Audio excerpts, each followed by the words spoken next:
Zorro d'Entre les Morts aux éditions Urban Comics de Sean Murphy. Alors Sean Murphy, on le connaît entre Évidemment. autres pour le Batman White Knight Ouais. et toutes les déclinaisons qu'il a fait. Et donc là, une de ses influences, un de ses héros d'enfance, c'était Zorro. Ouais. La série télévisée très classique, Oui. mais aussi Voilà, le personnage, le personnage, ouais. l'icône tout bêtement. Donc Ouais. il s'empare de cette icône, mais au lieu de faire un récit à l'époque mexicaine Ouais. au 19e, c'est toujours au Mexique, mais c'est de nos jours. Zorro va devoir lutter contre des narcotrafiquants Ouais. qui ont pris sous leur coupe tout un village, et Zorro va le défendre. Ouais. Voilà. Alors qui est ce Zorro?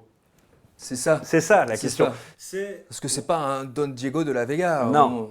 Ça se passe dans le village de la Vega, Oui. mais Zorro, tout bêtement, c'est un jeune homme perturbé qui, toute sa vie, a eu comme modèle le Zorro, le personnage, Ouais.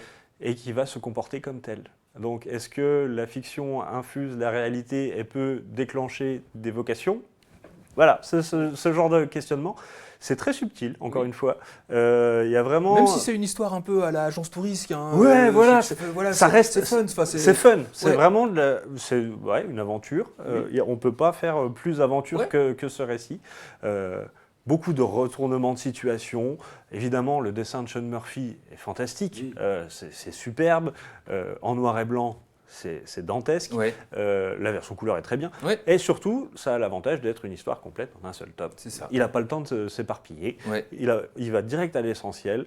Une bonne lecture détente, c'est fun, c'est bien fait, c'est carré. On y va. Ça nous révèle vraiment une très bonne surprise, ce Zorro d'Entre les Morts de Sean Murphy aux éditions Urban Comics. On vous le conseille.